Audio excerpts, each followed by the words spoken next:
ఏం చదువుకున్నాము చెప్పే ప్రయత్నం చేస్తారా? క్లుప్తంగా క్లుప్తంగా అంటే క్లుప్తంగా అంతే, కట్టే కొట్టే తెచ్చే. యా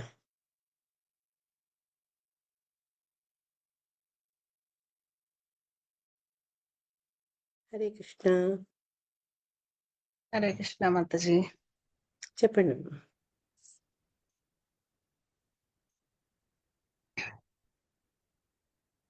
పురంజనుడు నవద్వారాలుగా ఆ దీంట్లోకి గృహంలోకి వెళ్తాడు.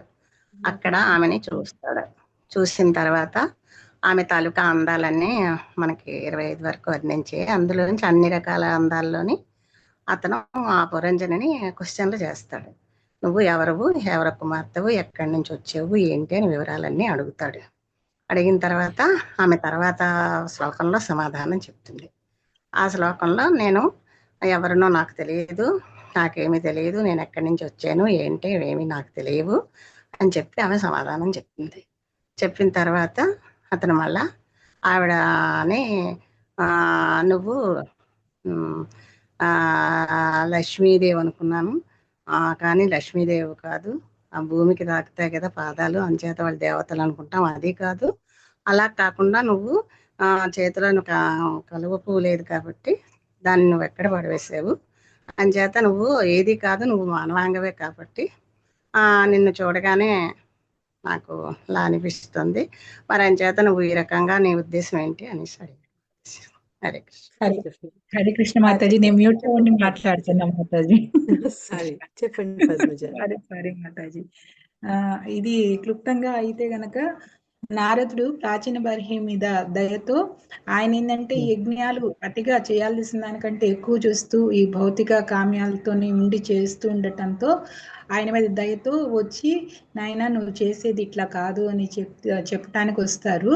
అప్పుడు ఆ ప్రాచీన బర్హి కూడా ఆయన మీద ఎంతో భక్తితో స్వామి నాకు మీరు వివరించండి అని చెప్తారనమాట. అందువల్ల నారదుడు ఆయన మీద దయతో ఆయన కథే పురంజన అనే పేరుతో అంతా వివరించుకుంటూ వస్తున్నారు మాతాజీ. వస్తూ ఇంకా ఆయనకి అంటే మనకు కూడా ఏదైనా ఒక విషయం తెలియాలంటే ఒక కథ రూపంగా చెప్తే తొందరగా అర్థమవుతుంది కాబట్టి ఆ విధంగానే ఆయన మనందరి కోసంగా కూడా ఈ కథ చెప్పడం మొదలు పెట్టారు. పురంజర్ అంటే ఎవరో కాదు, మన దేహము. ఈ దేహం వచ్చిన తర్వాత దానిలో ఉండేటువంటి ఈ నగరం ఎలా ఉంటుందంటే 9 ద్వారాలతో ఉంటుంది. వచ్చిన తర్వాత ఈ కామ్య కోరికలతో ఎలా లోనవుతున్నాడు, ఆ లోనయ్యేది వచ్చేసి పురంజన అని స్త్రీ రూపంగా వర్ణిస్తూ ఉన్నారన్నమాట. ఆయన వాంఛలు, ఆమెను చూసి ఎలా మోహగ్రస్తుడయ్యారు అనేది చెప్పుకొని వస్తున్నారు. తర్వాత ఈ పురంజన వచ్చేసి ఆ పిల్లల్ని, భార్యని, వీళ్ళందరినీ కూడా ఒక ముత్యాల రత్నాలుగా మోహంతో ఉంటారు. అంటే ఈ భౌతిక విషయాలే చాలా గొప్పవి అన్న దాంతోనే ఉంటారు. ఆధ్యాత్మిక విషయం అనేది ఆయనకి ఉండదనమాట. ఈ పురంజన అనేది కూడా భౌతికంగా ఆ సౌందర్యాన్ని చూసి ఎలా మోహితుడు అవుతున్నాడు అనేది వర్ణించుకుంటూ వచ్చారు మాతాజీ. తర్వాత ఈ పురంజన వచ్చేసి కూడా పంచ జ్ఞానేంద్రియాలు, పంచ కర్మేంద్రియాలతో ఆమె ఉంటుంది. ఆమెకు వీళ్ళందరూ సేవకులుగా ఉంటారు. తర్వాత 5 వాయువులు చెప్పారు మాతాజీ, అది నాకు కరెక్ట్ గా చెప్తున్నా లేదు. అంటే 5 శిరస్సులు కలిసిన పాము, వాటితో రక్షింపబడుతూ ఉంటుంది. ఆ తర్వాత ఆమెను చూసి ఆమె సిగ్గుపడటంతో ఆయన ఇంకొంచెం మోహంలోకి వెళ్ళి ఇంకో స్వతంత్రించి ఆవిడ దగ్గరికి వెళ్ళి ఆయన నువ్వు ఎవరు, లక్ష్మీదాస్, సరస్వతి ఇలా అనుకుంటూ తన వ్యక్తిగత విషయాలను కూడా అడుగుతూ ఆయన ఇంకొంచెం చొరవ తీసుకొని ముందుకు వెళ్తున్నారు మాతాజీ. అది హరే కృష్ణ. Thank you. బ్రహ్మాండంగా చెప్పారు. థ్యాంక్ యూ సన్యాసం మాతాజీ, పద్మజ మాతాజీ. Very nice. ముఖ్యంగా 7 ప్రశ్నలు అడుగుతాడు. ఆ 7 ప్రశ్నలు మనకు గుర్తుంటే చాలు, దాన్ని బట్టే almost half of the lesson అయిపోతుంది.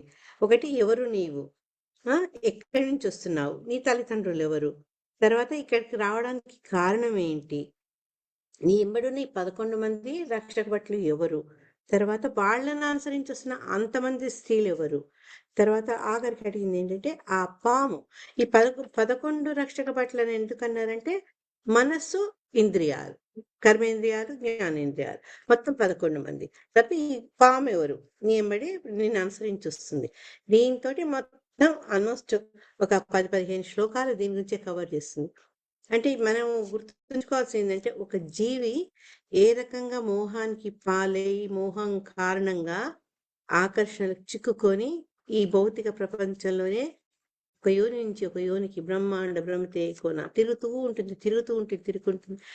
ఎప్పుడైతే ఆధ్యాత్మిక చింతన అనేది వస్తుందో అప్పుడు ఈ ఇప్పటిదాకా ఈ పురంజని అని అంటే ఏంటంటే రజోగుణంతో ఉన్నటువంటి మేధస్సు. ఎప్పుడైతే ఆ ఆలోచన మనలో వస్తుందో, ఆ జిజ్ఞాస మనలో వస్తుందో, అప్పుడు మనలో ఈ ఇంటెలిజెన్స్ ఆధ్యాత్మికంగా మనం ముందు పోయేటట్టుగా సహకరిస్తుంది. లేకపోతే మనల్ని ఇంకా ఈ భౌతిక ప్రపంచానికి కట్టేస్తుంది అనమాట. అది ఇప్పటిదాకా మనం చదువుకున్నాము. పద్మజామాత చివరిలో చెప్పినట్టు ఏంటంటే, ఆమె యొక్క అందాన్ని పొగుడుతూ ఇంకా అతను ఆమె పట్ల ఉన్న ఆసక్తిని వ్యక్తపరుస్తాడనమాట. ఆసక్తిని వ్యక్తపరిచి ఇంకా ఈమెను అడుగుతాడు, ఎవరు నువ్వు అంటే ఆవిడేం చెప్తుంటే, మన పరిస్థితి సేమ్ భౌతిక జీవితంలో జీవికి తను ఎక్కడి నుంచి వచ్చాడో, తన పుట్టిక ఏంటో, ఎన్ని జన్మల కింద తను ఈ భౌతిక ప్రపంచంలోకి వచ్చారో ఏది తెలియదు అనమాట. అందుకని నాకు తెలియదు, ఆమెకి ఏమీ తెలియదు, ఆమె ఎవరో తెలీదు, ఆమె తల్లిదండ్రులు ఎవరో తెలీదు, తన వెంబడి వస్తున్నటువంటి సేవకులు వాళ్ళ గురించి కూడా తనకి ఏమీ తెలీదు అన్నమాట. అటువంటి స్థితిలో మనం ఉన్నాం. సో 35వ శ్లోకాలు, 34 శ్లోకాలు ఏం చెప్పారంటే, మేము ఇక్కడ ఉన్నాము అదే నాకు తెలుసు. కొన్నిసార్లు మనం కూడా అట్లంటే కదా, ఇక్కడ ఉన్నాం ప్రస్తుతానికి, తర్వాత సంగతి ఏమో తెలియదు, ముందెక్కడున్నామో తెలియదు, అట్లా గాలివాటంగా తిరుగుతున్నాం మేము. తర్వాత ఇంకోటి ఏమన్నారంటే, ఏం జరుగుతుందో కూడా మాకు తెలియదు, ముందు ఏం జరుగుతుందో మాకు తెలియదు. మేమెంత మూర్ఖులం. అక్కడ ఆవిడ అంటే ఆ ఇంటెలిజెన్స్, ఆ మేధకు తెలుసు, అరే మేము మూర్ఖులం అని చెప్పి ఇంత చక్కటి నివాసాన్ని, అంటే ఈ దేహాన్ని ఇచ్చినటువంటి దేహ ప్రదాత ఎవరో కూడా మాకు సరిగ్గా తెలీదు. ఆ ప్రశ్న కూడా మేము వేసుకోము. ఈ దేహము ఆత్మ ఒకటే అనుకొని మేము ఆనందిస్తుంటాం, కానీ అసలు ఈ దేహం ఇలా ఎందుకు వచ్చింది, ఈ దేహంలోకి నేను ఎందుకు వచ్చానన్న విచక్షణ మాలో ఉండదు అని ఇక్కడ ఆవిడ చెప్తుంది అనమాట. చెప్తూ శిలా ప్రభుపాద ఏం చెప్పారంటే, ఎప్పుడైతే ఒక వ్యక్తి కృష్ణ భక్తి రసభావనలో రాకుంటే, అంటే ఆధ్యాత్మికత లేకపోతే, ఎన్ని చేసినా ఆ కర్మలన్నీ నిష్ఫలమే. అదేంటమ్మా అది శ్రమ ఏవహి కేవలం. దాంట్లో అదే చెప్తారు, విక్షక్సేన కత్తాసయు నోత్పాదయేతి రతం కేవలం. అంటే భగవంతుని పట్ల మనకు ఆకర్షణ లేకపోతే నువ్వు ఎన్ని పనులు పర్ఫెక్ట్ గా చెయ్యి, ఎన్ని చేసినా కూడా అవి నిష్ఫలమే.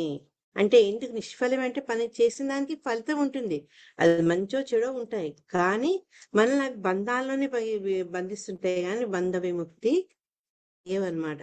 అని అసలు మనకు భగవంతుడి నుంచి జ్ఞానం మిగతా జీవుల కంటే మనకు ప్రత్యేకం ఇచ్చింది ఆ కాన్షియస్నెస్, ఆ చేతన మనం ఉపయోగించుకొని మనలో ఉండే అవిద్యను తొలగించుకోవాలి. కానీ మనం ఏంటంటే ఆ ప్రయత్నం చేయకుండా ఇంకా ప్రపంచం సుఖంగా ఉండాలి అని ఎన్నో రకాల ప్లానింగ్స్ ఇస్తున్నాము అని చెప్పి, ఏ ప్లాన్లు చేసినా అవన్నీ కూడా మృత్యు వస్తే అంత నాశనం అవుతుంది.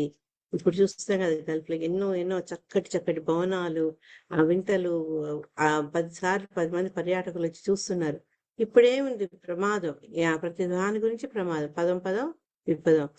ఇవి మనం ఎన్నో ప్రణాళికలు ఇస్తాము, చక్కటి ఆకర్షణలు పెంచుతాం అందరిని ఆహ్వానించేందుకు, కానీ ప్రమాదం ఎప్పుడు పొంచిందో మనకు తెలియదు. ఇది భౌతిక ప్రపంచం, అంత అన్సర్టనిటీ, అనిశ్చితం. ఏది దుఃఖాలయం అశాశ్వతం. 35వ శ్లోక, ఏతే సకాయ సఖ్యో మే నరా నార్యశ్చ మానదా సుప్తాయామై జాగర్తి నాగోయం పాలయన్ పురీం. హరే కృష్ణ. చదవండి.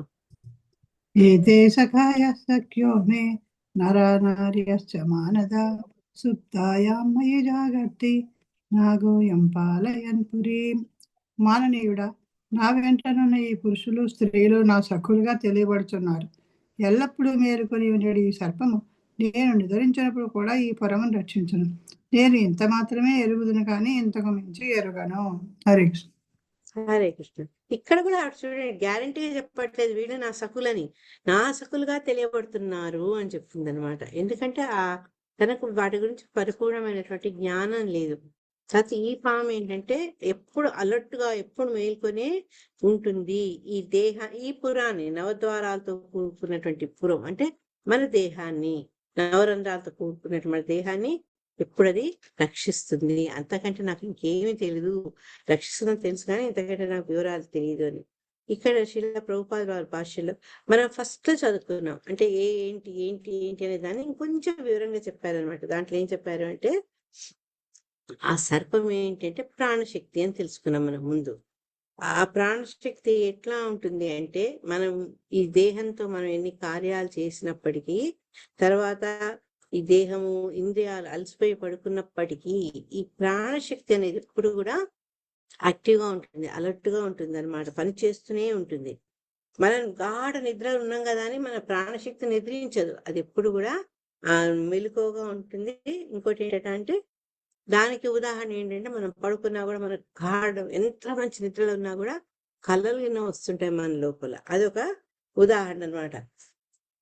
తర్వాత ఏంటంటే ఎప్పుడైతే ఈ దేహం సరైన వాసయోగ్యం కాకపోతే జీవి ఈ దేహాన్ని వదిలేసి ఇంకో దేహానికి తీసుకుంటుంది. అప్పుడే ఆ జీవుడు ఆ సోల్ తో పాటు ఈ ప్రాణశక్తి కూడా వేరే దేహానికి ఆశ్రయిస్తుంది. అందుకని ఎప్పుడైతే ప్రాణశక్తి మన దేహాన్ని వదులుతుందో అది మృతజీవిగా చెప్పుకుంటాం అన్నమాట. ఈ ఆత్మకు మృత్యు లేదు, అది కేవలం దేహానికి అన్న విషయాన్ని మళ్ళీ ఒకసారి మనము గుర్తు చేసుకోవాల్సి ఉంటుంది అన్నమాట. ఎప్పుడైతే ఆత్మ నిద్రిస్తుందో, ఆత్మ మేలుకుంటుందో అప్పుడు ఏం చేస్తుందంటే అంటే అది ఒక్కసారి 11 ఇంద్రియాల ద్వారా వచ్చే వివిధ వాంఛలతో అది యాక్టివ్గా అవుతుంది అనమాట. అక్కడ ఆత్మ కాదు, శరీరం పడుకున్నప్పుడు గాఢ సుషుప్తిలో ఉన్నప్పుడు ఎప్పుడైతే మళ్ళా మేలుకు వస్తుందో ఏంటంటే ఈ వివిధ కోరికలతో ఉన్నటువంటి ఇంద్రియాలను మళ్ళా మేల్కొంటాయి అనమాట. అప్పుడు మళ్ళా మొదలైంది, మనలో మళ్ళా యాక్టివిటీస్ స్టార్ట్ అవుతాయి. కానీ ప్రాణశక్తి మటుకు సర్వకాలావస్థలందు కూడా నిలిచి ఉంటుంది అని చెప్తున్నారు. అంటే అది దానికి మరి ఆహారం ఏంటంటే పాము అంటే మనం పడుకున్నప్పుడు మన దేహంలో ఉండే ఈ పంచవాయువుల్ని అది తీసుకుంటుంది అని చెప్తున్నారు. అందుకే ఆ శ్వాస ఆడుతూ ఉంటుంది. ఎప్పుడైతే శ్వాస ఆగిపోతుందో అప్పుడు జీవి వదిలేసినట్టుగా శరీరాన్ని మనం గుర్తిస్తామన్నమాట. ఈ విధంగా పన్నగం అంటే ప్రాణశక్తి సజీవంగా ఉండి ఈ దేహ పోషణార్థం వాయుపక్షం చేస్తూ ఆ దేహాన్ని రక్షిస్తుంది అని చెప్పారు అన్నమాట.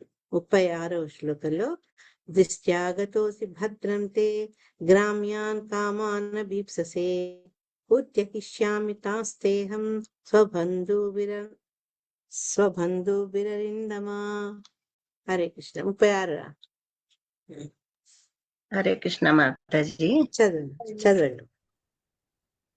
దిశ్యాగతోసి భద్రంతే గ్రామ్యాన్ కామాన బీప్ససే ఉద్వహిష్యామి తాం స్తేహం స్వబంధుభిరరిందమా.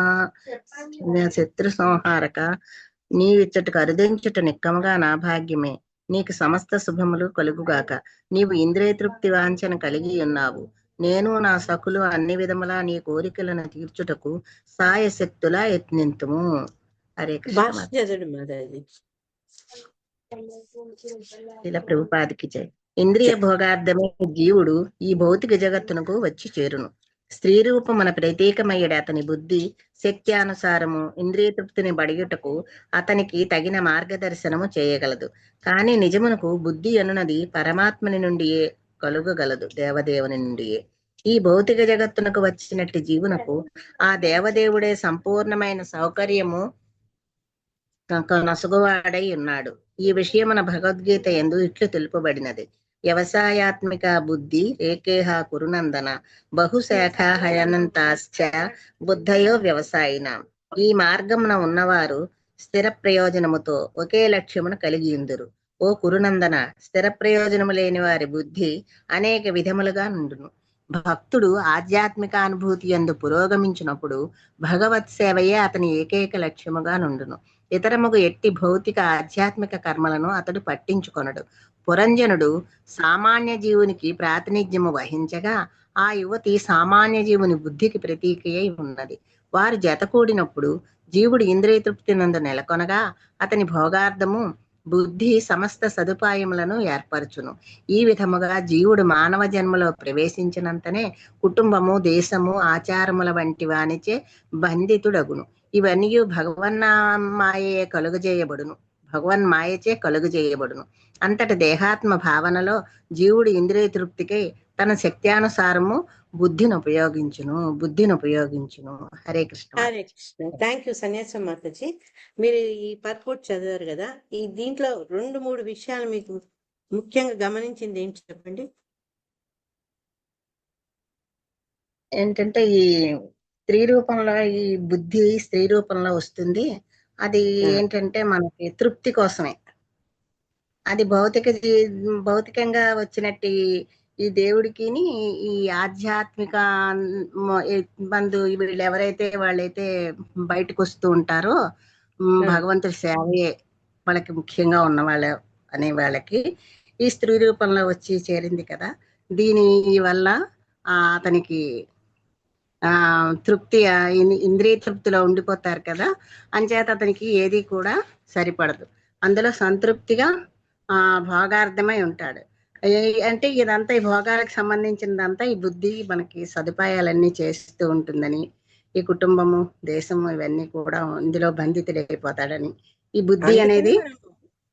అందుకని పురంజని గురించి చెప్పినాం. పురంజని ఏంటి? ఇంటెలిజెన్స్ అని ఇగ్నోరెన్స్ అన్నాం కదా. బుద్ధి ఈ బుద్ధి ప్రకారం ఏంటంటే మన జీవిలో, సామాన్య జీవులు ఉండే భౌతిక కోరికల్ని అది ఇంకా రెచ్చగొడుతుంది అనమాట. ఎంజాయ్ చేయమని మార్గదర్శనం, ఎలా ఎంజాయ్ చేయాలో కూడా మార్గదర్శకం చేస్తుంది. కానీ ఏవి కూడా మనం స్వతంత్రంగా చేయలేము. ఎందుకంటే ఆ బుద్ధి కూడా భగవద్దత్తమే. అదే చెప్తున్నారు ఇక్కడ శ్రీల ప్రభుపాద వారు. దేవదేవుని నుంచే కలగగలదు. కానీ ఏంటంటే ఈ భౌతిక ప్రపంచాన్ని ఇచ్చారు భగవంతుడు, మేధనిచ్చాడు, సుఖాలను ఇచ్చాడు. కానీ మనము భగవంతుడిచ్చిన బుద్ధిని మనం ఏ రకంగా ఉపయోగించుకుంటాము, ఏ రకంగా అయితే కత్తి ఉంటుంది, కత్తి ఒక సర్జన్ చేతిలో అది చాకచక్యంగా మనిషి యొక్క ప్రాణాన్ని నిలబెట్టగలుగుతుంది, వ్యాధి నివారణ చేయగలుగుతుంది. అదే ఒక కత్తి ఒక పిచ్చివాడి చేతిలో ఉంటే ప్రతి ఒక్కరికి భయమే, వాడు ఎవరిని పొడుస్తాడో ఏం చేస్తాడో తెలియదు. అదే రకంగా ఈ బుద్ధి, భగవంతుడు ఇచ్చినటువంటి బుద్ధిని మనం కనుక సరిగ్గా వినియోగం చేస్తే ఇప్పుడు ఏంటంటే ఆధ్యాత్మిక అనుభూతిలో మనము ఇంకా అడ్వాన్స్ కావచ్చు. అది అప్పుడు ఏంటంటే ఆ ఇచ్చిన బుద్ధి ద్వారా భగవత్ సేవలో ముందుకు వెళ్తాం. లేదనుకోండి, ఇప్పుడు పురంజని యొక్క మోహంలో పడి ఆయన ఎట్లా ముందు చూస్తాం మనం, అతను ఏ రకంగా ప్రవర్తించిందో ఆ రకంగా మనము ప్రవర్తిస్తాం. ఇక్కడ పురంజనుడు ఒక సామాన్య వ్యక్తికి రిప్రజెంట్ అయితే, ప్రతినిధి వహిస్తే, అతని యొక్క బుద్ధి ఏదైతే భౌతిక సుఖాలు పొందాలి అని తగినటువంటి అరేంజ్మెంట్ ఏమంటారు ఏర్పాట్లన్నీ చేస్తుందో పురంజని అవుతుంది అన్నమాట. దేహాత్మ భావనలో ఉండిపోతారు. అది అప్పుడు ఏంటంటే వీళ్ళు ఇదే సమస్తము సర్వస్వం అనుకొని ఆ భోగ ఎంజాయ్మెంట్ లో అలాగే ఉండిపోతారు. ఇవన్నీ ఎందుకు అవుతున్నాయంటే మళ్ళా దానికి కూడా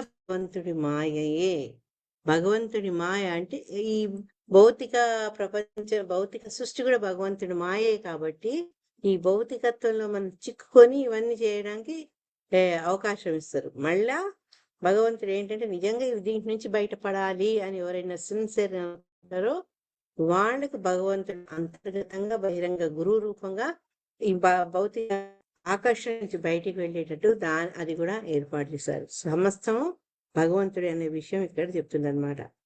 అయితే ఈ దేహాత్మ భావనలో ఎవరైతే బాడీలీ కాన్షియస్ ఉంటారో వాళ్ళు దేహాన్ని సంతోష పెట్టేందుకు రకరకాలుగా వాళ్ళ బుద్ధిని ఉపయోగించి ప్రయత్నిస్తుంటారు.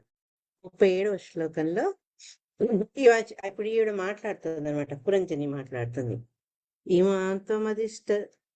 ఇమాత్మదిష్టస్య పురీ నవముఖీ విభో మయోపనీతాన్ గృహ్ణానః కామభోగా శతం సమాః.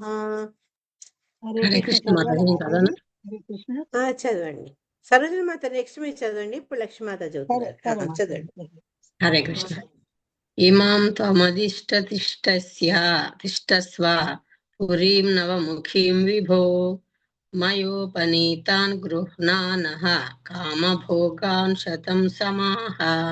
స్వామి, అన్ని రకములకు ఇంద్రియ భోగము అనుభవించు రీతిగా నీ కొరకై ఈ నవద్వారపురమును ఏర్పాటు చేసితిని.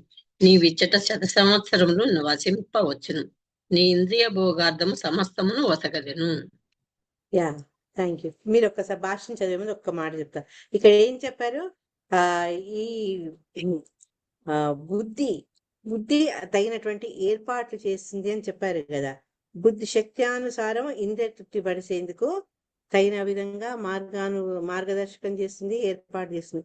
అదే ఇక్కడ ఎవరు చెప్తుంది, ఈ నవద్వారాలతో కూడుకున్నటువంటి ఈ పురాన్ని నేను నీ ఎంజాయ్మెంట్ కోసం ఏర్పాటు చేశానని చెప్తుంది. చదవండి మాతాజీ, భాష్యం చదవండి. హరే కృష్ణ మాతాజీ. ధర్మార్థ కామ మోక్షానాం ధారాహ సంప్రాప్తి హేతవః అని చెప్పబడినది. ధర్మము, అర్థము, కామము, అంత్యమున మోక్షమనడి చతుర్విధ పురుషార్థ ప్రాప్తికి భార్యయే హేతువు. పురుషుడు భార్యను పొందుచున్నాడన్నచో ముక్తి పదమున సహాయమును బడయనున్నాడని అర్థము. జీవితారంభమున బ్రహ్మచారిగా శిక్షణను బడసిన అతడు తదనంతరము తగిన కన్యను వివాహమాడి గృహస్థ జీవనమును ప్రవేశించును. గృహస్థ జీవనమును అతడు తగిన శిక్షణను బడిసినచో ఆహారము, నిద్ర, భయము, మైథునమనడి సమస్త కార్యములను చక్కగా నిర్వహింపగలడు. అనగా విధి నియమానుసారము నిర్వహింపగలిగినచో సమస్తము దాని యందు కలదు. Thank you Mataji. హరే కృష్ణ. హరే కృష్ణ. ఇక్కడ స్త్రీ యొక్క ఇంపార్టెన్స్ చెప్తున్నారనమాట. ఈ 4 ఏవైతే మనం పురుషార్థాలు అని చెప్తాం, చతుర్పురుషార్థాలు, అవి భార్య ద్వారా నెరవేరుతాయి అని చెప్తున్నారు అనమాట. అంటే కేవలం 3 కాక మోక్ష పదంలో కూడా ముందుకు వెళ్లేందుకు భార్య సహకరిస్తుంది.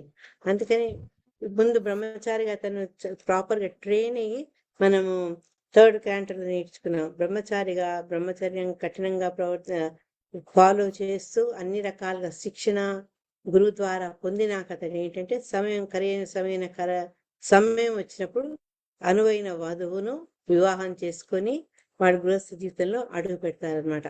ఈ రకంగా ప్రతి విషయంలో కూడా వాళ్ళు ట్రైన్ అయి ఉండడం వల్ల ఏంటి అంటే, ఏ గృహస్థుగా చేయాల్సిన కార్యక్రమాలన్నీ కూడా అతను చక్కగా నిర్వహిస్తాడు. అదేం గొప్పనా అనుకోవచ్చు మనం. కానీ గృహస్థ జీవనం కూడా సరిగ్గా చేయలేని వాళ్ళు, అసమర్థులుగా పేర్కొంటున్న వాళ్ళని ఎంతో మందిని సమాజంలో చూస్తాం మనం. ఎందుకంటే వాళ్ళు విధి నియమానుసారము వాళ్ళు చేయాల్సిన విధులు వాళ్ళు నిర్వర్తించరనమాట. ఒకవేళ ఆ రకంగా నిర్వర్తిస్తే ఏంటంటే ఇవన్నీ కూడా ఈ గృహస్థ జీవనంలో మనకు కనిపిస్తాయి అన్నమాట. ధర్మ, అర్థ, కామ, మోక్షం అన్ని కూడా గృహస్థ జీవనం ద్వారా పొందవచ్చు అని చెప్తున్నారు.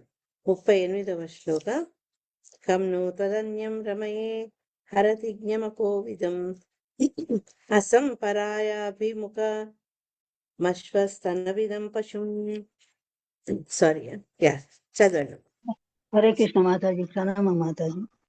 చదవండి. కనుము త్వదన్యము రమయే హార్య తిష్టమకో విధం అసంపరాయ విముఖమశ్వస్తన విధం పశుం. అసంపరాయ అభిముఖ అసంపరాయ అభిముఖమశ్వస్తన విధం పశుం. మైదున సుఖమును గూర్చి గాని ఇహపరములలో జీవితం నెట్లు అనుభవించవలననే విషయమును గాని ఎరుగని వారలతో నేనెట్లు జతకూడగలను. అట్టి మూర్ఖులు ఇహపరములలో ఇంద్రియభోగ విధానం నెరుగని కారణమున పశుతుల్యులై ఉన్నారు. హరే కృష్ణ మాతాజీ. హరే కృష్ణ. ఇక్కడ పురంజని ఎట్లా మాట్లాడుతుంది అంటే, వీళ్ళ జీవిత విధానానికి భిన్నంగా ఉన్న వాళ్ళందరూ వాళ్ళు పశువులతో సమానము, మూర్ఖులు అని చెప్తుంది అనమాట. అందుకని అటువంటి వాళ్ళని ఆమె తాను వివాహం చేసుకోలేను అన్న భావాన్ని వ్యక్తపరుస్తుంది. శిలా ప్రభుపాద దీంట్లో మొత్తం మీద రాసింది కూడా ఏంటంటే, ఈ భౌతిక ప్రపంచంలో మైథునానికి ఉండే ఇంపార్టెన్స్, భౌతికవాదులు దానికి ఎంత ఇంపార్టెన్స్ ఇస్తారో, అందుకే వాళ్ళ కోసం ఈవెన్ వాత్సాయన కామసూత్రాలు ప్రస్తుతం కూడా మనం మీడియాలో చూస్తుంటే ఆ రకంగా మనలో ఉండే కోరికలు కొట్టే విధంగా అనేక కార్యక్రమాలు ఇవన్నీ ఎందుకు అవుతున్నాయి అంటే ఈ భౌతిక జీవితం అంతా కూడా దాని చుట్టే తిరుగుతుంది అనమాట. ఈవెన్ జంతు రాశుల్లో కూడా ఇవన్నీ మనము గమనిస్తాము. కానీ మన మానవ జీవితం అన్నిట్లో ఉన్నతమైంది కాబట్టి అక్కడేంటి అంటే వీళ్ళు ఈ 4 ఆశ్రమాల్లో బ్రహ్మచారి ఆశ్రమానికి మైత్ర సుఖానం పర్మిషన్ లేదు. తర్వాత వానప్రస్థలో వాళ్ళంతా స్వచ్ఛంగా వాళ్ళ మైత్రానికి దూరంగా ఉంటారు అనమాట. భగవత్ సంబంధమైన ఆసక్తులు పెంచుకునే ప్రయత్నాలు ఉంటారు. ఇక సన్యాసికి అయితే సరే అతని మొత్తానికే దాని నుంచి విరాగే ఉండాలన్నమాట. ఒక్క ఈ గృహస్థ ఆశ్రమంలో మటుకు ఇది అనుగ్రహించబడింది, అలోడ్ అనమాట. కానీ ఏంటంటే ఈ బ్రహ్మచర్యం మిగతా వాళ్ళు అంతా ఏదైతే నిషేధించబడిందో గృహస్థ ఆశ్రమంలో కూడా ఏంటి అంటే వాళ్ళు జాగ్రత్తగా ఇటువంటి కోరికలు పూర్తి దాసులు కాకుండా ఏంటి అంటే, ఎందుకంటే మనలో ఉన్న ఈ భోగాలు అనుభవించాలి అన్న లాలసత్వంతోనే గృహస్థ జీవనం తీసుకుంటారు. అట్లా అధిక వాళ్ళు దీనిగా చూస్తాం. మనం ఎక్కడో పూర్తి బ్రహ్మచారులకు ఉండిపోయిన వాళ్ళు, పూర్తి కఠిన సన్యాసం తీసుకున్న వాళ్ళని మనం ఎక్కువ సమాజంలో చూడము. ఎందుకంటే ఈ భౌతిక ప్రపంచంలో దీని గురించి ఎక్కువ ఇంపార్టెన్స్ ఉంటుంది కాబట్టి వీళ్ళు ఎక్కువ మంది గృహస్థ జీవితంలోనే మనం చూస్తాము అని చెప్తూ, మిగతా ఆశ్రమాల వాళ్ళు దీంట్లో చెయ్యరు కాబట్టి ఈ విషయంలో ఆసక్తి చూపించారు కాబట్టి ఇక్కడ ఏమనుకుంటున్నారంటే ఎవరికైతే ఈ భౌతిక ఆసక్తులు ఉంటాయో వాళ్ళు మిగతా వాళ్ళను చులకనగా చూస్తారు. అంటే వీళ్ళు చాలా వీళ్ళకు ఒక సుఖం లేదు, ఏమి లేదు, వాళ్ళు ఇట్లా జీవిస్తున్నారు అని ఒక చులకన భావం ఉంటుంది. అదే ధోరణి ఇప్పుడు ఈమె దాంట్లో కనిపిస్తుంది. పురంజని అందుకే ఏమంటుందంటే వీళ్ళకు సుఖపడ్డం రాదు, తర్వాత జీవితం ఎట్లా అనుభవించాలనే జ్ఞానం లేదు వీళ్ళకు. ఇట్లాంటి వాళ్ళతో నేను ఎట్లా జతకూడతాను అంటే నాకు ఆసక్తి లేదు వాళ్ళతోటి అని చెప్పి వాళ్ళకి ఈ రకంగా సుఖించే విధానం తెలియదు కాబట్టి, లైఫ్ ఎంజాయ్ చేయలేదు కాబట్టి వాళ్ళు పశువులు లాంటి వాళ్ళు అని ఆవిడ చెప్తుందన్నమాట. ధర్మో హ్యత్రార్థ కామౌచ ప్రజానందో మృతం యశః లోకా విశోకా విరజ యాన్న కేవలినో విదుః. హరే కృష్ణ. హరే కృష్ణ మాతాజీ. చదవండి లక్ష్మీ. ధర్మో హత్రార్థ కామౌ చ ప్రజానందో అమృతం యశ లోకా విశాఖ విరాజయన్న కేవలినో విదుః. యువతి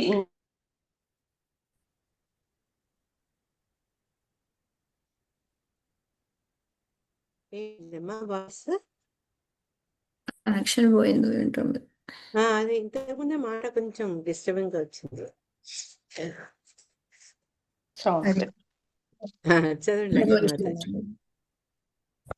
యువతి ఇంకా ఇట్లు పలకసాగాను. ఈ భౌతిక జగత్తునందు గృహస్థ జీవనము ధర్మార్థ కామ సుఖములను పుత్ర పౌత్ర సౌఖ్యములను కలుగజేయును.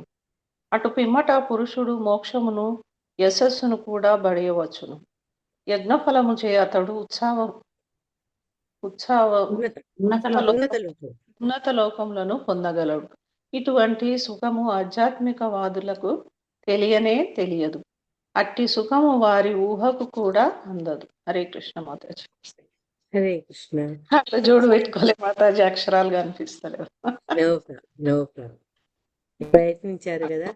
సో ఇక్కడ మళ్ళా మనం అప్రవృత్తి మార్గము నివృత్తి మార్గం గురించి చెప్తున్నారు. ఇక్కడ ఆవిడ ఏమంటుందంటే పురంజిని, మనం ఎప్పుడైతే గృహస్థ జీవనం గడుపుతామో దీనివల్ల మనకు ధర్మార్థ కామ సుఖాలు లభిస్తాయి. తర్వాత తద్వారా పుత్రులు పౌత్రులు ఆనందం కూడా మనం పొందుతాము. ఇవన్నీ అయినాక మనం ఇద్దరు కూడా చదువుకున్నాం, ఒకసారి ఈ రకమైనటువంటి జీవితం గడిపినాక కొన్నాళ్ళకి ఏమవుతుందంటే దాని పట్ల ఏమంటారు దాని అయిష్టత పెరుగుతుంది. అయిష్టత పెరిగి వాళ్ళు భగవత్ విషయాల మీద ఆసక్తి పెట్టి అప్పుడు మెల్లగా ఈ మోక్షానికి ప్రయత్నించి తద్వారా యశస్సు పొందుతారు. అట్లాంటి వాళ్ళు ఏంటంటే ఈ యజ్ఞ ఫలాలు, వేదాల్లో సూచించినట్టు యజ్ఞాలు అవన్నీ ఆచరించి దాని ఫలితంగా వాళ్ళు ఉన్నత లోకాలు పొందుతారని చెప్పి ఆధ్యాత్మికవాదులకి ఇవి తెలియదు అని చెప్తున్నారు. అంటే ఎవరైతే దేహపరంగా అనుభవించాలి అనుకునే ఈ అవస్థలు, ఈ రకమైన మార్గాలు కేవలం భక్తి మార్గంలో ముందుకు వెళ్ళే వ్యక్తులకు వీటి గురించి తెలియదు, వాళ్ళు దాని గురించి గెస్ కూడా చేయలేరు అని చెప్తుంది అనమాట. చెప్పి ఇక్కడ ప్రవృత్తి మార్గాన్ని ప్రమోట్ చేస్తున్నారు. నివృత్తి మార్గం అంటే మనకు తెలుసు కదా, భౌతిక కోరికలు లేకుండా ఆధ్యాత్మిక చింతన ఉండవు. ఇక్కడ ఎంత 2 ముక్కల్లో చెప్పారు శిలా ప్రభుపాదు. ప్రవృత్తి మార్గం అంటే ఇంద్రియ భోగం అన్నారు, నివృత్తి మార్గం అంటే ఆధ్యాత్మిక పురోగతి అన్నారు. ఇక అంటే దాని bush beating around the bush అంటే ఇక వేరే 10 మాటలు చెప్పకుండా ఒక్క మాటలో చెప్పారు. ఈ ప్రవృత్తి మార్గం అంటే ఏంటంటే ఇంద్రియ భోగాన్ని అనుభవించాలన్న కోరిక, ఆసక్తులు. నివృత్తి మార్గం అంటే కేవలము ఇటువంటి ఆసక్తి లేకుండా ఆధ్యాత్మికంగా ముందుకు వెళ్ళాలి అనేటువంటి భావం అన్నమాట. అయితే ఈ పశువులకు కానీ, పశుప్రాయులకు కానీ, తర్వాత అసురులకు కానీ వీళ్ళకి ఈ నివృత్తి మార్గం అనే ఆలోచనే ఉండదు, వాళ్ళకి తెలియదు కూడా అది. తర్వాత ఇక్కడ ఏంటంటే ఈ ప్రవృత్తి మార్గంలో అటువంటి వాళ్ళంతా ప్రవృత్తి మార్గాలు ఎక్కువ ఎంగేజ్ అయి ఉంటారు. దానికి తోడు వీళ్ళకి ఏంటంటే ఫలానా చేస్తే మీకు ఈ రకమైనటువంటి ప్రయోజనం కలుగుతుంది అని చెప్పడం వల్ల ఏంటి అంటే వాళ్ళు వాళ్ళ ఇష్టమైన రీతిలో మైథున సుఖాన్ని అనుభవించేందుకు ప్రయత్నం చేస్తారు. కానీ శిలా ప్రభుపాద వాళ్ళు ఏమన్నారంటే వైదిక సంస్కృతి ప్రకారమే మైథున సుఖాన్ని కూడా అనుభవించాలి అని చెప్తున్నారు అనమాట. ఆ రకంగా చేసుకుంటే వాళ్ళు పశుప్రాయులు కారు. వైదిక మార్గంలో సూచించినట్టు నాగరిక మానవులు ఏంటంటే ఏ రకంగా ఇంద్రియ భోగాలు నెరవేరో అది కనుక ఆచరిస్తే వాళ్ళు పశుప్రాయులు కారు, అసుర సమానులు కూడా కారు. కానీ ఇంకా నివృత్తి మార్గంలో ఉన్న వాళ్ళకి ఏంటంటే ఈ మైథున సుఖం అనేది కంప్లీట్ గా వాళ్ళ నుంచి అది దూరం చేయబడింది అనమాట. అందుకే ఈ బ్రహ్మచర్యము, గార్హస్థ్యం మనం చదువుకునే ఆశ్రమాలు ఉన్నాయి కదా, ఆశ్రమాల్లో ఒక్క గృహస్థాశ్రమంకే దానికి పర్మిషన్ ఉంది. యాక్చువల్గా శిలా ప్రభుపాద వారు చెప్తారు, మన ఆచార్య చెప్తారు, ఈవెన్ గృహస్థాశ్రమంలో మైథునం కూడా కేవలం సంతానాన్ని ఈ ప్రపంచంలోకి తీసుకొచ్చేందుకే ఉపయోగించుకోవాలి అని చెప్తారనమాట. లేకపోతే ఎందుకు అంటారంటే ఈ భౌతిక సుఖాల బంధాల్లో పడి అసలైన మనం తిరిగి వెళ్లాల్సిన ప్రదేశం గురించి మనకు ఆలోచన గాని భావనలు గాని మనలో కలగవు కాబట్టి ఈ 3 ఆశ్రమాల్లో ముఖ్యంగా మైథున సుఖాన్ని నిషేధించబడింది అని చెప్తున్నారు. ఇక్కడ ఈ పురంజనికి అవన్నీ అవసరం లేదు, ఆమెకు నివృత్తి మార్గం సంగతే అక్కర్లేదనమాట. ఆమె ఏమంటుందంటే ఈ ప్రవృత్తి మార్గంలోనే నడుచాలి, నడుస్తూ తర్వాత ఏంటంటే వీళ్ళందరికీ వీళ్ళ యొక్క గొప్పతనం, దాంట్లో ఉండే రుచి వాళ్ళకు తెలీదు. మనం ఈ జన్మలో ఇప్పుడు సుఖించడమే కాదు, పరజన్మలో కూడా ఉన్నత లోకాలు అవన్నీ కూడా మనకు వస్తాయని ఆ బుద్ధి, ఇంటెలిజెన్స్ ఈ జీవికి ఈ రకంగా చెప్తుంది అనమాట. ఎప్పుడైతే గృహస్థ జీవనంలో ఉంటారో తర్వాత పుత్రులు, పౌత్రులు, సంపదలు ఇవన్నీ కూడా వస్తాయి అని చెప్పి ఎవరైతే ఇటువంటి ప్రవృత్తి మార్గాలు ఉంటారో వాళ్ళు తెలుసు ఈ ఒక సమయంలో వృద్ధాప్యం వస్తుంది, వ్యాధులు వస్తాయి, తర్వాత మృత్యు వస్తుందని, అయినా కూడా వాడు అవన్నీ పట్టించుకోకుండా ఎంతసేపు వాటి అందే లీనమై ఉంటారు అని శిలా ప్రభుపాద చెప్తున్నారు అనమాట. మెయిన్ గా ఈ మొత్తం ప్రవృత్తి మార్గం అంతా దేని మీద ఆధారపడి ఉంది అంటే మైథున సుఖం గురించే ఆధారపడి ఉంది అనమాట. అందుకని మళ్ళా మన ప్రహ్లాదుడు ఏం చెప్తాడంటే 7వ స్కందంలో 9వ అధ్యాయంలో 45వ శ్లోకంలో ఎన్మైథునా అతి గృహమేది సుఖం హి తుచ్చం అని చెప్తున్నాడు అనమాట. అంటే ఎవరైతే ప్రవృత్తి మార్గంలో ప్రయాణిస్తున్నాడో అటువంటి కుటుంబీకుడు గృహమేది అవుతాడు అని చెప్పి అతను గృహస్థు కాడు. మనం చాలాసార్లు చెప్తున్నాం గృహమేదికి గృహస్థుకు ఉన్న భేదం కూడా. గృహస్థుడు అంటే అతను అన్ని ఈ కార్యక్రమాల్లో పాల్గొంటూ తను భగవంతుని కేంద్రంగా పెట్టుకుంటాడు గృహస్థ జీవనాన్ని సాగిస్తూ. అదే గృహమేది ఇంతసేపు ఉదన పోషణార్థం, ఈ భార్య పిల్లల కోసం, వాళ్ళ సుఖం కోసం, దేహ సుఖాల కోసం, సంపదల కోసం ఎప్పటితూనే ఉంటాడనమాట. అటువంటి వాడు ఏంటి అంటే అదే ధోరణిలో ఉంటాడు. కాబట్టి ఈ జన్మలో ఎంజాయ్ చేద్దాం, వచ్చే జన్మలో ఏమవుతుందో మనకు తెలియదు అన్న భావనలో అతనికి ఉంటాడు. ఎందుకంటే తెలియదు అతనికి. కేవలం అతనికి తెలిసింది ఈ మైథున జీవితం మీద అంటే ఆసక్తి కారణంగానే శ్రీల ప్రభుపాద చెప్తున్నారనమాట. ఒకవేళ ఏదన్నా కొద్దిగా ఆసక్తి ఉంటే మళ్ళా అతన్ని డైవర్ట్ చేసి ఈ వాటి కపట సిద్ధాంతాల ద్వారా మళ్ళా అతన్ని ఆధ్యాత్మికత నుంచి భ్రష్టు పట్టించే ప్రయత్నాలు కూడా ఈ ప్రవృత్తి మార్గంలో జరుగుతాయి అని శ్రీల ప్రభుపాద చెప్తున్నారు. 40వ శ్లోకంలో ఇంకా చెప్తుంది ఆవిడ. ఎంత కన్విన్స్ చేస్తుంది అంటే పురంజన్ అంటే ఒక జీవిని బుద్ధి ఏ రకంగా ఈ బంధాలకు కట్టేసే ప్రయత్నాలు చేస్తుందో, ఏ రకంగా మనల్ని ఆ రకంగా మార్గదర్శకం చేస్తుందో ఇక్కడ పురంజని ద్వారా మనకు చెప్తున్నారు. 40వ శ్లోకంలో పితృదేవర్షి మత్యానాం భూతానామాత్మనశ్చః క్షేమ్యం వదంతి శరణం అవేస్మిన్ యద్గృహాశ్రమః. హరే కృష్ణ. హరే కృష్ణ మాతాజీ. చదవండి. పితృదేవర్షి మత్యానాం భూతానాం ఆత్మనశ్చః క్షేమ్యం వదంతి శరణం భవేష్ అస్మిన్ యద్గృహాశ్రమః. యువతి పలకసాగను. ప్రామాణికుల వచనమును అనుసరించి గృహస్థ జీవనము కేవలము గృహస్థునికే కాక దేవతలకు ఋషులకు సాధు పురుషులకు ఎల్లరకు ఆనందదాయకమై ఉన్నట్టుది. ఈ రీతిగా గృహస్థ జీవనము అత్యంత లాభదాయకమై ఉన్నది. హరే కృష్ణ. హరే కృష్ణ. ఫస్ట్ పేరా చదివి ఆపేసేయండి. ఓకే, భాష్యం చదవనా? భాష్యం. శ్రీ ప్రభుపాదకి జై.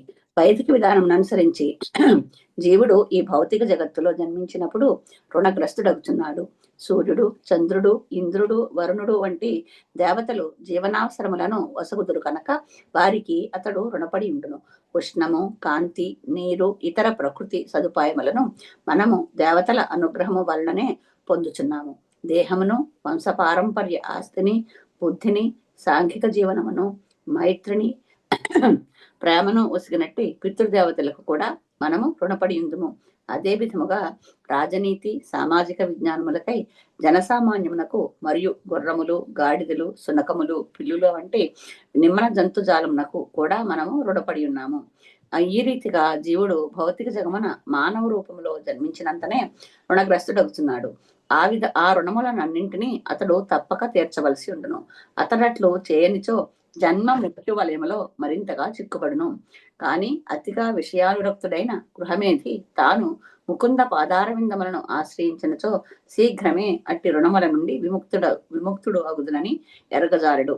దురదృష్టవశాత్తు అతడు కృష్ణ భక్తి యందు ఏమాత్రము అభిరుచిని కలిగి ఉండడు. ఈ విషయం ఇక్కడ థ్యాంక్ యూ. హరే కృష్ణ.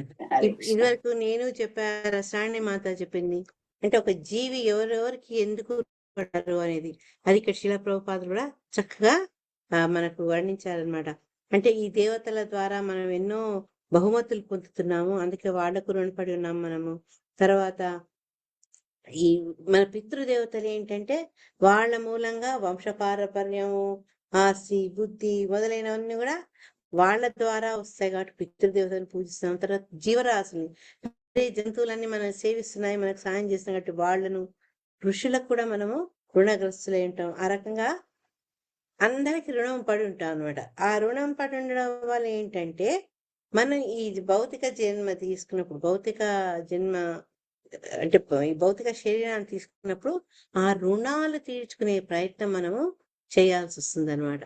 ఎప్పుడైతే రుణం తీరలేదో వాడు మళ్ళా రుణం తీర్చుకునేందుకు ఈ జన్మ మృత్యు వలయంలో చిక్కుకుంటాడనమాట. అది బయటికి రావాలి అంటే కేవలం భగవంతుడిని ఆశ్రయించాలి. కానీ మనం ఎంత ఈ భౌతికత్వంలో మునిగిపోయినామంటే ఆ విషయం మనకు తెలియదు. చాలా ఈజీ సొల్యూషన్ ఉంది, కానీ ఆ సొల్యూషన్ని తెలుసుకోవాలనే జ్ఞానం కానీ ఆసక్తి కానీ మనలో లేదనమాట. ఈ రుణం అంటే రసరాణి మాత గుర్తుంటుంది. మనం పూర్వం ఒకసారి చదువుకున్న ఒక అతనికి సంతానం ఉండదు. ఒక చెప్పులు కుట్టేవాడికి చాలా సంతానం కోసం వాళ్ళు తాపత్రయపడతారు.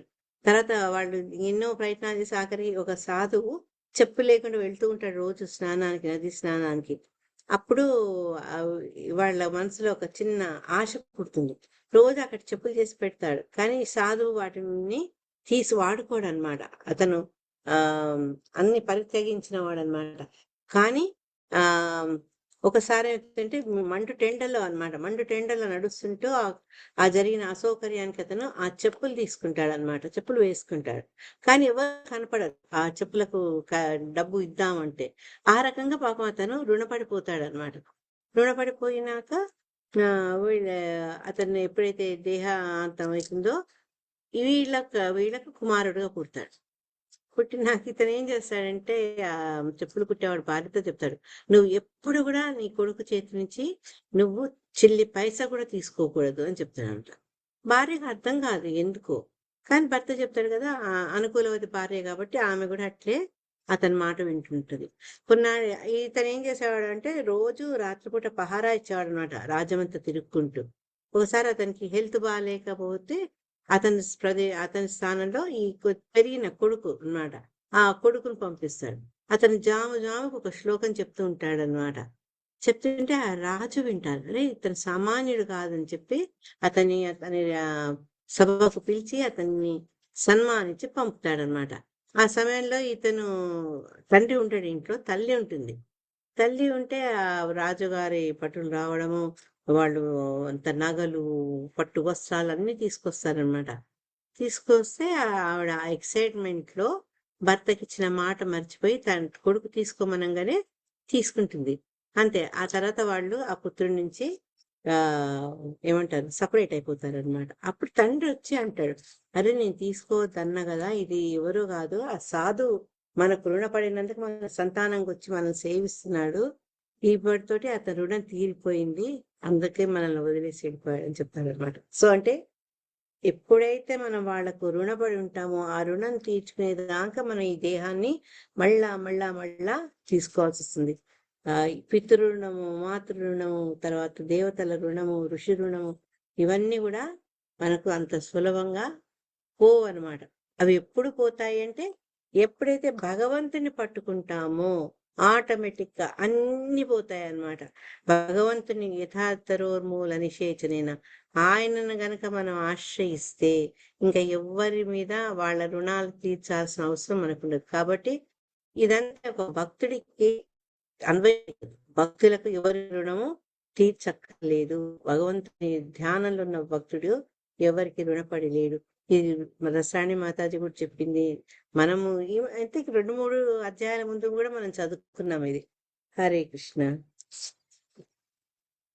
ఇక్కడ లాస్ట్ ఇది శిల ప్రభుపాదు భక్త ప్రహ్లాదని నేను చెప్పాను కదా, ప్రహ్లాదుడు 7వ స్కందంలో గృహస్థ జీవనం గురించి చాలా చక్కగా రాస్తారనమాట. దాంట్లో ఇదొక శ్లోకం. శ్రీ ప్రహ్లాదు వాచ మతిర్న కృష్ణ పరత స్వతో వా మితోపి పత్యేత గృహవ్రతానాం అదాంత గోపిర్విశతాం తమిశ్రం పునః సర్విత చర్వణానాం. ఇది చాలా ఫేమస్ శ్లోక అనమాట. వాళ్ళు ఏంటంటే వాళ్ళ అదుపులేని ఈ ఇంద్రియాల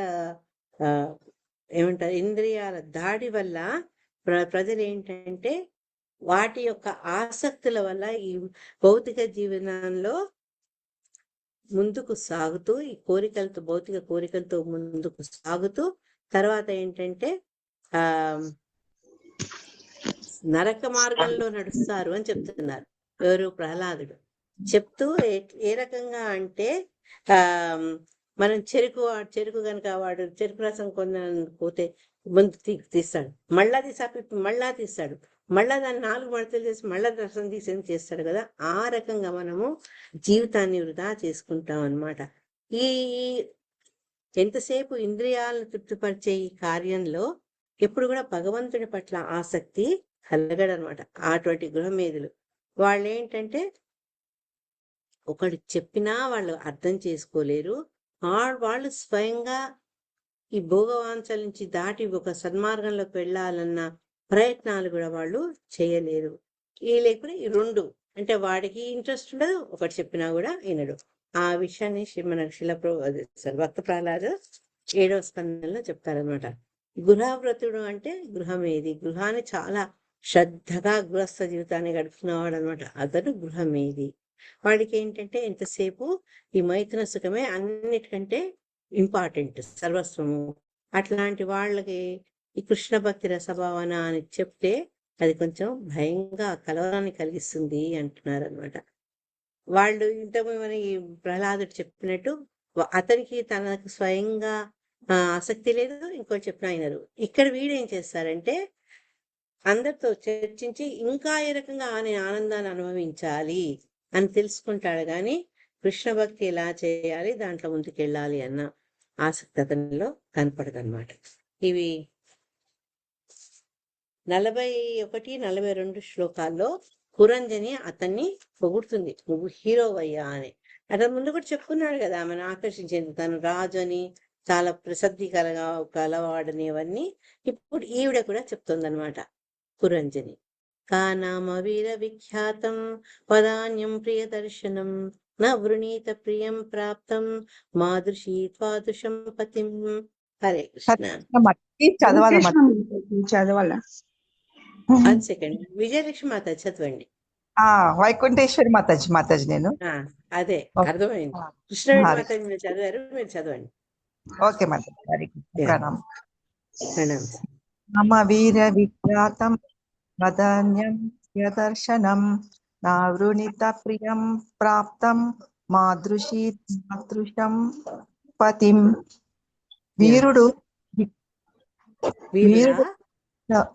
వీరుడా విఖ్యాతుడవు, ఉదార చిత్తుడవు, సుందరుడవు, సులభముగా లభ్యమయ్యేది వాడవు అగు నిన్ను ఈ ప్రపంచమున ఎవతే భర్తగా స్వీకరింపకుండును.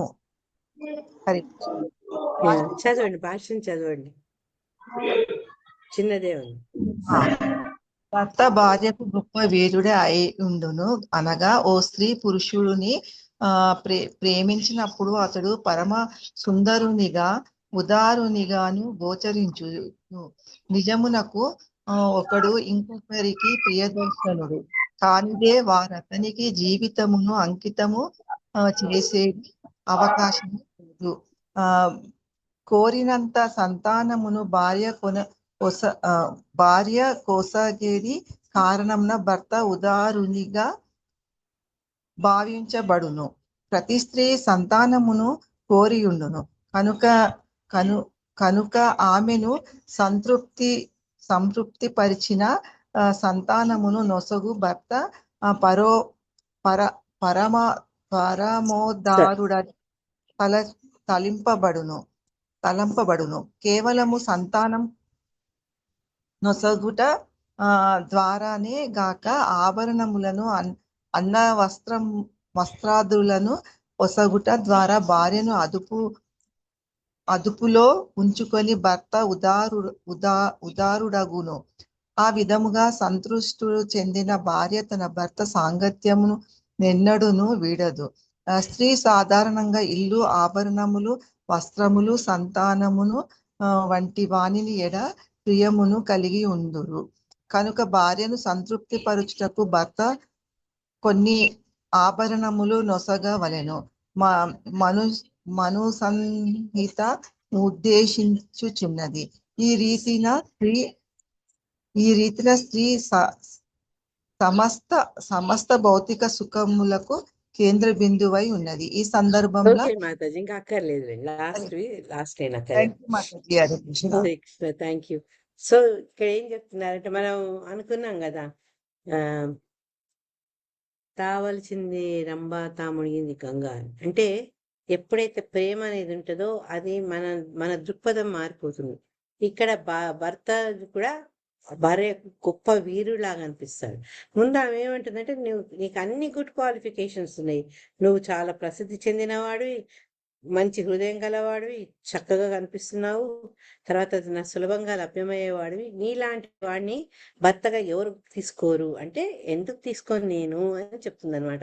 చెప్తూ ఇక్కడ శిలా ప్రభుపాద భాషలో ఏం చెప్తుందంటే, భార్యకు భర్త వల్ల సంతానము, ఒక ఇల్లు, ఒక జీవితం లభిస్తుంది కాబట్టి అన్నము, అన్న వస్త్రాదులు, ఆభరణాలు ఇవన్నీ కూడా చెప్పారు. ఇవన్నీ అవడం వల్ల ఏంటంటే భర్తనే పరమేశ్వరుడు అనమాట, సర్వస్వం భర్తే అని అనుకుంటుంది.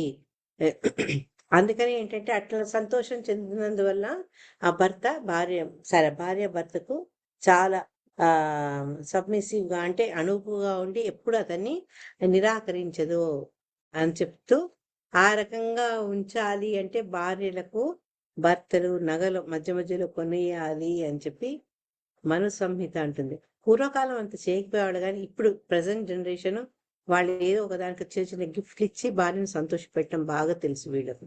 ఎందుకంటే ఆ వివాహ బంధం చాలా నాజుగ్గా ఉంది ప్రస్తుత కాలంలో. అందుకని ఏంటంటే మ్యారేజ్ డే అని, వాలంటీర్ డే అని, ఇదని అదని ఏదో ఒకటి వాళ్ళు గిఫ్ట్లు ఇచ్చి సంతోషపెట్టారు అనమాట భార్యని. ఈ రకంగా ఏంటంటే స్త్రీ వల్ల ఈ పూర్తి భౌతిక సుఖాలన్నీ వాళ్ళ పురుషుడికి లభ్యమవుతాయి. ఇక్కడ శిలా ప్రభుపాద లాస్ట్ లైన్ ఏం చెప్పారంటే, ఒకవేళ చాలా సుందరంగా ఉండే స్త్రీని ఫాలో అవ్వడం చాలా అందరికి తెలిసిందే, ప్రసిద్ధమే. కొన్నిసార్లు ఏంటంటే బలాత్కారం, అంటే స్త్రీకి ఇష్టం లేకున్నా కూడా వాళ్ళు అది బలాత్కారంగా ఆమె వెంబడి పడతారు. అయినప్పటికీ అది ఒక రకంగా చట్టరీత్యా తప్పైనప్పటికీ తన పట్ల యువతల వ్యక్తికున్న ఆ ఆకర్షణ చూసి ఈ స్త్రీ కూడా ఇష్టపడుతుంది అని చెప్పారు అనమాట. అది చదువుతుంటే నాకు సుందరకాండ గుర్తుకొచ్చింది. సుందరకాండలో ఇది రావణుని ఆ గృహానికి వెళ్తాడు కదా, పుష్పక విమానంకి హనుమంతుడు చూస్తుంటే రకరకాల స్త్రీలు, నాగకన్యలు ఉంటారు, రాక్షసులు ఉంటారు, మానవులు ఉంటారు, గంధర్వులు ఉంటారు. మరి వాళ్ళంతా ఏంటంటే రావణాసుడి యొక్క క్యారెక్టర్ తెలిసినప్పటికీ కూడా అతను వాళ్ళ పట్ల ఆకర్షణ చూపగానే వాళ్ళు సంతోషంతో అతనికి లొంగిపోయారనమాట. సీతమ్మ వారు ఒక్కతే దాన్ని ఆమె ప్రతిఘటించడము, తర్వాత ఆమెను ఇంకా మిగతా వాళ్ళంతా బెదిరిస్తుంటారనమాట. అంత గొప్ప రావణాసుడు వస్తే నువ్వేంటి ఇట్లా చేస్తున్నావు, ఒక సాధారణ మానవుడి గురించి నువ్వు ఆలోచిస్తున్నావు అని. అంటే ఇటువంటి ఎప్పుడైతే ఒక పురుషుడు తన పట్ల అంత ఆకర్షణ చూపిస్తూ తనను వెంటాడిస్తున్నాడంటే స్త్రీ దాని పట్ల కూడా సంతోషపడుతుంది అని చెప్తున్నారు. ఇంకొక శ్లోకం చేసి అర్థము. ఈ 142 ఏమో పురంజని మాట్లాడుతుంది అనమాట అది ఇతని గొప్పతనాన్ని. కస్య మనస్తే భువి భోగి భోగయో స్త్రియాన సజ్జే దుజహో యోర్మహాభుజ యోనాథ వర్గాది మలం గృణోదతః స్మితావలోకేన చరత్య పోహితం. సారీ, చదవండి. హరే కృష్ణ మాతాజీ. ఒక్క నిమిషం, రసరాణి చదువుతావా? ఓకే మాత, తను చదువుతానంటుంది కదా ఇంట్లో మాతాజీ. కృష్ణవేణి మాతాజీ ప్రతిరోజు ఆనందంగా చదువుతారు, చదువు. కస్య మనస్తే భువి భోగి భోగయోః శ్రియాన సజ్జేత్ భుజయోర్మహాభుజః యోనాథవర్గాతి మలం గృణోదోత్త స్మితావలోకేన చరత్యపోహితుం. ఓ మహాభుజశాలి, ప్రపంచమున ఏ యువతి సర్పముల వంటి నీ భుజములకు ఆకర్షిత కాకుండాను, ఆకర్షణీయమైన చిరునవ్వుతోనూ చెరువుతో కూడిన కరుణతోనూ నీవు నిజమునకు మా వంటి అనాథ స్త్రీల దుఃఖమును తొలగించిన వాడై ఉన్నావు. మాకు లాభమును చేకూర్చుటకే నీవు ధరణి అందంతటను సంచరించుచుంటివని నేను తలుచుచున్నాను. భాష చదువుతాను. ఓకే, చిన్నదా పెద్ద అని చూస్తున్నాను మాతాజీ. నాదుడు స్త్రీని చరోగల పురుషుడు వెంటబడినచో దాన్ని ఆమె కరుణగా భావించును. స్త్రీ సాధారణముగా పురుషుని సుదీర్ఘమైన బాహువులచే ఆకర్షితమగుచుండును. సర్పము యొక్క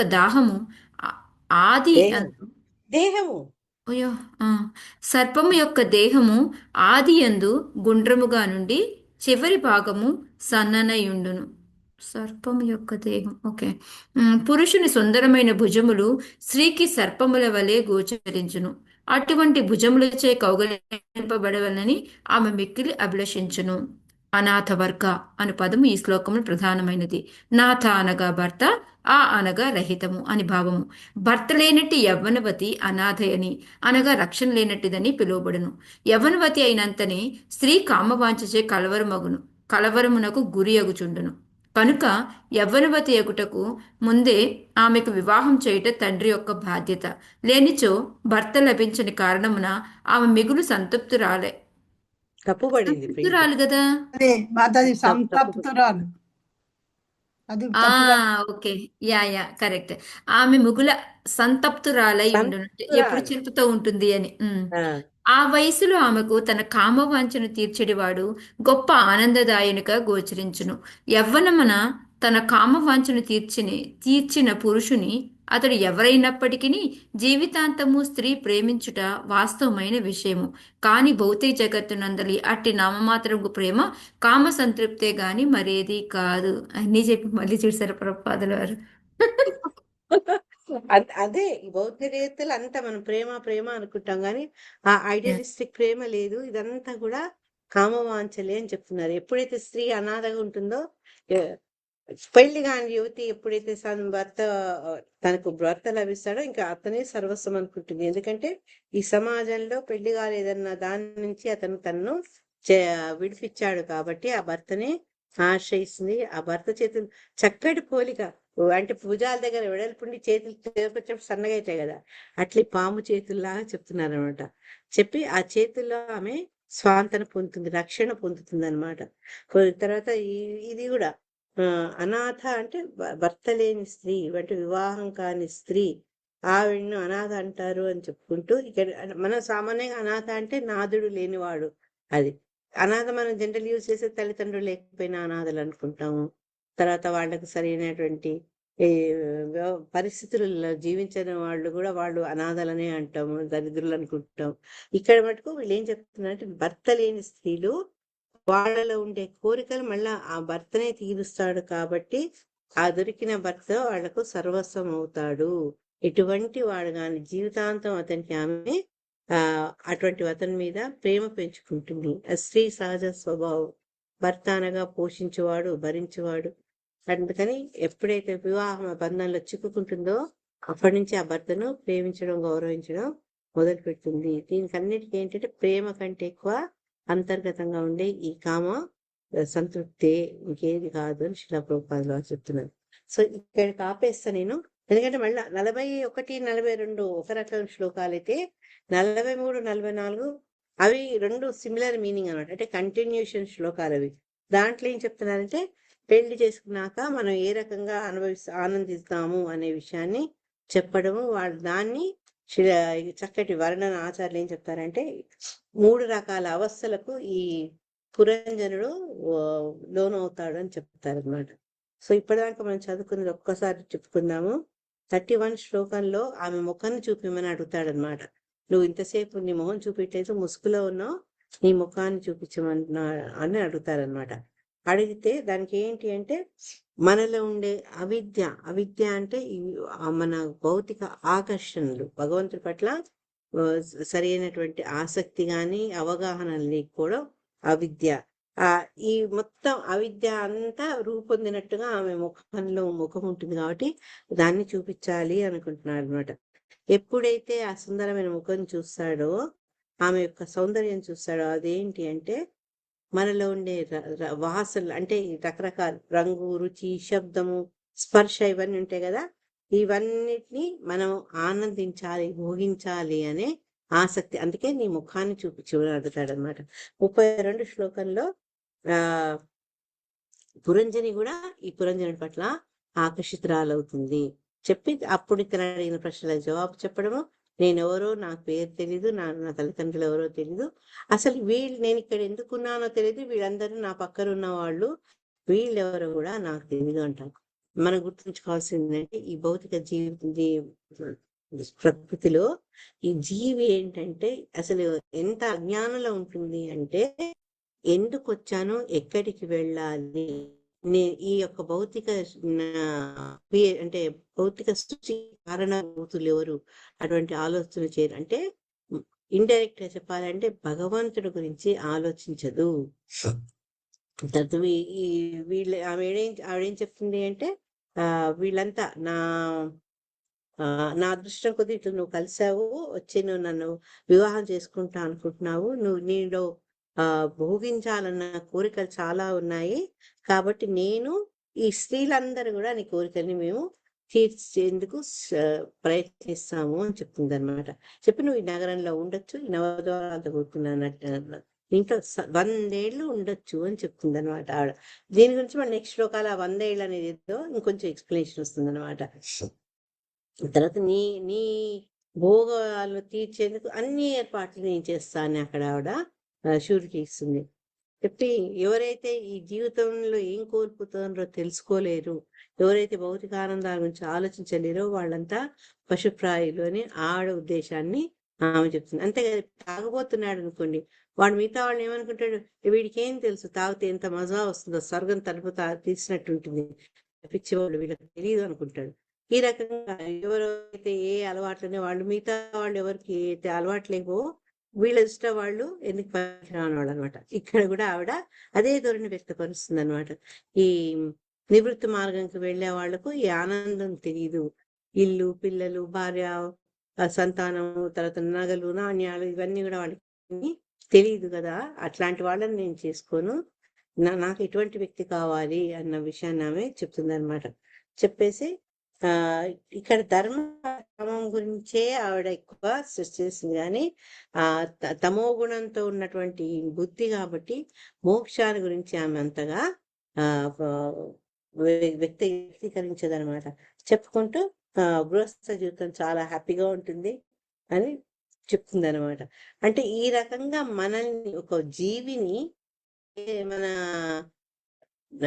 బుద్ధి ఏ రకంగా భ్రష్టు పట్టిస్తుందో, ఏ రకంగా మనల్ని ఈ బంధనాల గురి చేస్తుందో ఇక్కడ పురంజను చెప్పడం ద్వారా మనం తెలుసుకోవచ్చు అనమాట. తర్వాత అప్పుడు రుణాల గురించి ఇవన్నీ కూడా చెప్తున్నట్టు ఎవరెవరికి ఎలా రుణం ఉంటాము ఏంటి అనేసి.